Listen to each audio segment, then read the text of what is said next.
बिहार के अररिया लोकसभा क्षेत्र से भाजपा सांसद प्रदीप सिंह ने मंगलवार को यह कहकर विवाद खड़ा कर दिया कि अगर लोग अररिया में रहना चाहते हैं तो उन्हें हिंदू बन जाना चाहिए। उनके शब्द हैं, अगर लोग अररिया में रहना चाहते हैं तो उन्हें हिंदू बनना होगा।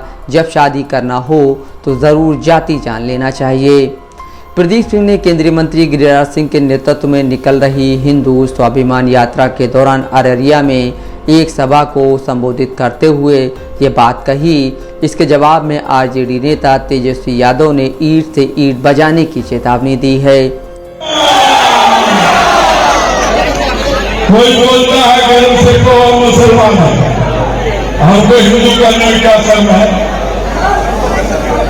हम सबको कहते हैं इलेक्शन में भी कि अररिया में रहना है तो हिंदू बनना होगा।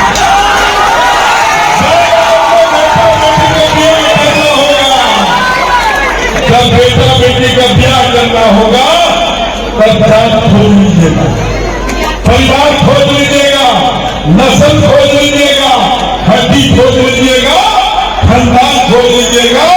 जब बेटा बेटी का संबंध करना है। गिरिराज सिंह की इस यात्रा का रूट सीमांचल इलाका है। यह मुस्लिम बाहुल क्षेत्र है। भाजपा सांसद प्रदीप सिंह और गिरिराज की बयानबाजी तनाव बढ़ा सकती है। उनकी टिप्पणियां खास तौर से विवादास्पद हैं क्योंकि अररिया सीमांचल क्षेत्र के अन्य जिलों जैसे कटिहार, पूर्णिया और किशनगंज के साथ एक बड़ी मुस्लिम आबादी रहती है। सीमांचल क्षेत्र अपनी धार्मिक विविधता के लिए जाना जाता है। आरजेडी नेता तेजस्वी यादव ने भाजपा सांसद के बयान का फौरन ही विरोध किया। उन्होंने सोशल मीडिया पर अपना वीडियो जारी किया। तेजस्वी यादव ने वीडियो बयान के साथ एक्स पर लिखा है, आज 22 अक्टूबर भाजपा के एक सांसद ने बिहार में माहौल बिगाड़ने के लिए भड़काऊ बयान दिया और आज ही उस सांसद को नीतीश कुमार जी ने अतिरिक्त सुरक्षा मुहैया करा दी। इस देश की मिट्टी में सबकी महक और आज़ादी में सबका योगदान है।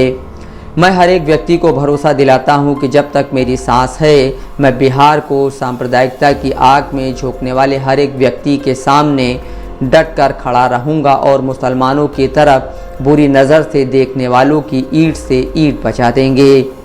केंद्रीय मंत्री गिरिराज सिंह ने बिहार में 18 से 22 अक्टूबर के बीच हिंदू स्वाभिमान यात्रा की। इस यात्रा से जहां बीजेपी की प्रदेश इकाई ने किनारा कर लिया, वहीं राज्य में बीजेपी के साथ सत्ता में शामिल जेडीयू भी इससे असहज दिखी।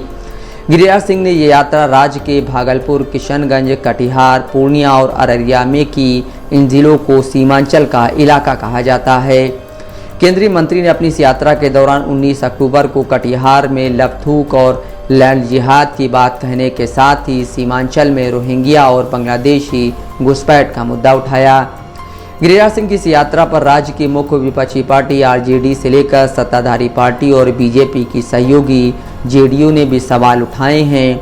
जेडीयू ने जहां इस यात्रा को गैर जरूरी बताया, वहीं तेजस्वी यादव ने यात्रा के पहले चेतावनी दी थी कि अगर इस यात्रा से नफरत फैली तो आरजेडी चुप नहीं बैठेगी। आलम यह रहा कि सियासी उबाल में बीजेपी ने भी गिरिराज सिंह की इस यात्रा से किनारा कर लिया। दरअसल गिरिराज सिंह की यात्रा जिन जिलों से गुजरी वो मुस्लिम आबादी के लिहाज से महत्वपूर्ण हैं।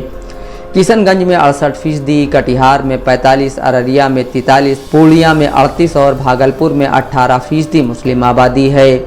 सीमांचल के 4 जिलों में 24 विधानसभा क्षेत्र हैं। अगर इसमें भागलपुर के 7 विधानसभा क्षेत्रों को भी जोड़ दें तो गिरिराज सिंह ने अपनी यात्रा के जरिए 31 विधानसभा क्षेत्रों को प्रभावित करने की कोशिश की है। मुस्लिम आबादी के लिहाज से महत्वपूर्ण सीमांचल के अलावा भागलपुर भी गिरिराज सिंह की इस यात्रा का हिस्सा है। भागलपुर में साल 1989 में सांप्रदायिक दंगा हुआ था। बिहार बीजेपी ने पहले ही इस यात्रा से खुद को किनारे कर लिया था। प्रदेश अध्यक्ष दिलीप जायसवाल ने इस संबंध में सवाल पूछे जाने पर कहा, ना नफरत के नाम पर ना सियासत के नाम पर एनडीए चुनाव लड़ेगी, मोहब्बत के नाम पर। बिहार में 13 नवंबर को उपचुनाव भी है। अगले साल विधानसभा चुनाव है। इस लिहाज से गिरिराज सिंह की यात्रा को सियासी और पार्टी में खुद का कद बढ़ाने के तौर पर देखा जा रहा है। गिरिराज सिंह की अपनी छवि हिंदू फायर ब्रांड नेता की रही है, लेकिन पार्टी में हेमंत बिस्व शर्मा जैसे नेताओं के उभार के बाद गिरिराज को अपनी उस छवि को बनाए रखने का संघर्ष पार्टी के भीतर ही करना पड़ रहा है। हाल के दिनों में गिरिराज सिंह बाकी के फायरब्रांड नेताओं के मुकाबले खुद को बैकफुट पर महसूस कर रहे हैं। इस यात्रा के जरिए वो खुद को आक्रामक तरीके से प्रोजेक्ट करना चाहते हैं। बिहार में सुशील मोदी के बाद बीजेपी के पास कोई चेहरा नहीं है।